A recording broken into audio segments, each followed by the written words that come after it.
जी student, next देखिएगा mitosis के हमने 4 फेज जो हैं वो मैंने आप लोगों के साथ डिस्कस किए थे। नेक्स्ट देखिएगा हम साइटोकाइनेसिस मतलब हम साइटोप्लाज्म की डिवीजन देखेंगे। एनिमल सेल में अगर साइटोकाइनेसिस का प्रोसेस देखें तो एनिमल सेल में साइटोकाइनेसिस जो है वो एक प्रोसेस के थ्रू होती है जिसे क्लीवेज बोलते हैं। सबसे पहले क्लीवेज फोरो डेवलप होती है और क्लीवेज फोरो जो है वो मेटाफेज प्लेट में ही डेवलप होना शुरू हो जाती है। फिर जैसे जैसे एनाफेज और टेलोफेज की तरफ जाते हैं तो इसका जो सेंट्रल पार्ट होता है सेल का, एनिमल सेल का, वो पिंचेस करता है और डॉटर सेल्स में डिवाइड हो जाता है। जैसे कि डायग्राम में देखते हैं ज़रा, ये ज़रा देखिएगा, क्लीवेज फोरो सेंटर में बन रही है। आपकी बुक में भी बहुत अच्छी डायग्राम है, बिल्कुल वैसी ही डायग्राम है। क्लीवेज एनिमल सेल को जस्ट देखिएगा, प्लांट सेल नेक्स्ट देखेंगे। एनिमल सेल में क्लीवेज फोरो बन रही है सेंटर में और पिंच करता है, वो सेंटर से दबना शुरू हो जाता है और उसके बाद वो 2 सेल में डिवाइड हो जाता है। तो ये एनिमल सेल की बात हो रही है जी। नेक्स्ट देखिएगा, प्लांट सेल में ज़रा देखिएगा, प्लांट सेल में साइटोकाइनेसिस का जो प्रोसेस होता है वो थोड़ा सा मुख्तलिफ होता है। इनमें क्या होता है, इनमें गोल्जी वेसिकल्स जो हैं, गोल्जी वेसिकल जो गोल्जी अपरेटस से बनते हैं, वो वेसिकल जो हैं वो सेपरेट हो जाते हैं गोल्जी अपरेटस से और मूव करते हैं मिडल ऑफ द सेल, बिल्कुल प्लांट सेल के मिडल में पहुंच जाते हैं और वो सारे वेसिकल्स की मेम्ब्रेन्स जो हैं वो आपस में फ्यूज़ करती हैं और एक बड़ी मेम्ब्रेन बना देती हैं जो कि दोनों ऊपर से नीचे वर्टिकली जो है टच करती है उसकी बाउंड्री को। इसको फ्रैग्मोप्लास्ट बोला जाता है। ये फिर प्लेट जो है वो आहिस्ता आहिस्ता दोनों साइड की मेम्ब्रेन जो है वो सेल मेम्ब्रेन के साथ मिलना शुरू हो जाती है और 2 डॉटर सेल डेवलप होते हैं। जैसे कि डायग्राम में हम देखते हैं कि यहाँ पे देखें बिल्कुल सेंटर में, आपकी बुक में भी है ये डायग्राम, बिल्कुल सेंटर में गोल्जी वेसिकल ग्रीन कलर के आपको नज़र आ रहे होंगे और फिर वो उनकी सेल मेम्ब्रेन फ्यूज़ कर जाती है और इस साइड वाली जो है वो नीचे के साथ फ्यूज़ कर जाती है और ऊपर वाली जो है वो ऊपर के साथ फ्यूज़ कर जाती है। ठीक है, तो इसमें ये जो सेंटर में आपको नज़र आ रही है बिल्कुल मेम्ब्रेन, इसको क्या बोलते हैं, फ्रैग्मोप्लास्ट बोलते हैं। जब ये अभी मेम्ब्रेन्स अटैच नहीं होती इन्हें गोल्जी वेसिकल्स बोलते हैं। सेकंड स्टेप में इसको फ्रैग्मोप्लास्ट बोलते हैं, सेल प्लेट भी इसको ही बोला जाता है।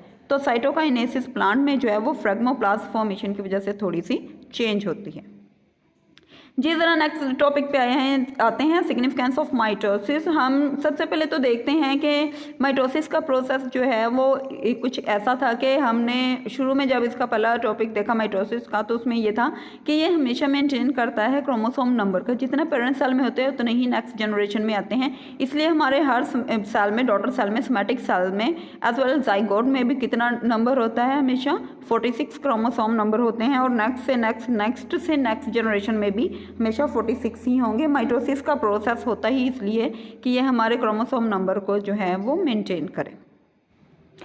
दूसरा पॉइंट देखिएगा, डेवलपमेंट एंड ग्रोथ। अगर आप देखें तो कैसे एक ह्यूमन बॉडी जो है एक सिंगल सेल से जो है वो डेवलप होती है और मल्टी सेलुलर फॉर्म में चले जाती है। सिंगल जाइगोट, जाइगोट क्या होता है, फर्टिलाइज्ड एग को बोलते हैं। जब एग के साथ स्पर्म मिलता है तो उसे जाइगोट बोलते हैं। ये सिंगल सेल होता है, फिर इसमें आगे डिवीजन होती जाती है, सेल इंक्रीज करते जाते हैं और एक मल्टी सेलुलर बॉडी जो है वो डेवलप होती है। वो किसकी वजह से हो रही है जी बच्चे, वो बिल्कुल माइटोसिस की वजह से हो रही है। अगर आप फ्रॉग का थोड़ा सा नीचे देखें तो वो कैसे एग जो हैं वो आगे फर्दर उसकी स्टेजेस शो की गई हैं, मेटामॉर्फोसिस शो की गई हैं, चेंज इन फॉर्म शो की गई हैं कि वो कैसे एक सिंगल सेल से मूव करता हुआ अगेंस्ट स्पर्म की फ्यूजन से मूव करता हुआ आगे एक पूरा इंडिविजुअल बन जाता है जो कि मल्टी सेलुलर ऑर्गेनिज्म की एग्जाम्पल है। ह्यूमन में भी आ सकती है। उसके बाद रीजनरेशन देखिएगा, कुछ ऑर्गेनिज्म होते हैं उनमें मिसिंग पार्ट अगर कट लग जाता है या इंजरी आने की वजह से उनसे सेपरेट हो जाता है वो हिस्सा, तो वो दोबारा से अपनी रिप्रोडक्शन कर लेता है। तो इस प्रोसेस को रीजनरेशन बोलते हैं। कुछ ऑर्गेनिज्म जो है रीजनरेट करते हैं अपने लॉस बॉडी पार्ट्स को और वो किस प्रोसेस के थ्रू होता है, वो होता है माइटोसिस के थ्रू, और जैसे कि आप सी स्टार या स्टारफिश में देखते हैं। उसके बाद थर्ड देखिएगा सेल रिप्लेसमेंट। स्किन या डाइजेस्टिव ट्रैक्ट में जो है वो मुसलसल सेल जो हैं वो स्लफ्ड ऑफ होते रहते हैं, उतरते रहते हैं। जैसे कोई हम हार्ड चीज़ खा लेते हैं, हम खाना खाते हैं तो हमें बिना पता चले वो सेल जो है, पुराने सेल जो होते हैं वो रिप्लेस होते रहते हैं न्यू वन से, और न्यू वन जो होते हैं वो 100% वैसे ही होते हैं जैसे कि रिप्लेस सेल पहले थे। ठीक है, ये न्यू वन से रिप्लेस होते रहते हैं मुसलसल, और ये किस में पाया जाता है, स्किन एंड डाइजेस्टिव ट्रैक्ट में मुसलसल ये प्रोसेस जारी रहता है। और ये किसकी वजह से होता है, माइटोसिस की वजह से। उसके बाद रिप्लेसमेंट देखते हैं रेड ब्लड सेल्स की। लाइफ स्पैन जो होता है रेड ब्लड सेल्स का वो 4 मंथ्स होता है और ये रिप्लेस होते रहते हैं हम सेल माइटोसिस की वजह से, ठीक है। ये आफ्टर 4 मंथ यानी 120 दिनों के बाद जो हैं वो डिस्ट्रॉय कर दिए जाते हैं बाय लिवर और उसके बाद न्यू जो है वो बनते रहते हैं। इसलिए हमारा 4 मंथ जो है वो क्या होती रहती है, ब्लड प्रोडक्शन होती रहती है। अगर आप ब्लड ट्रांसफ्यूजन भी करवाते हैं, ब्लड डोनेट करवाते हैं तो वो प्रोडक्शन होती रहती है, मतलब आप ब्लड डोनेट करते हैं तो वो खुद ही प्रोड्यूस भी होता रहता है अकॉर्डिंग टू योर वेट। जी, रिपेयरिंग ऑफ डैमेज्ड टिश्यू। उसके बाद अगर कट हमें कहीं पे लग जाती है, इंजरी हो जाती है, जैसे हमने बोला रिप्लेसमेंट होती है, स्किन उतर जाती है और फिर 100% वैसे ही सेल रिपेयर फॉर्म में दोबारा से उस जगह को रिप्लेस करते हैं और वो एग्जैक्ट कॉपीज जो होती हैं सेल की वो 100% वैसी होती हैं जैसे कि ओल्ड सेल्स की होती हैं।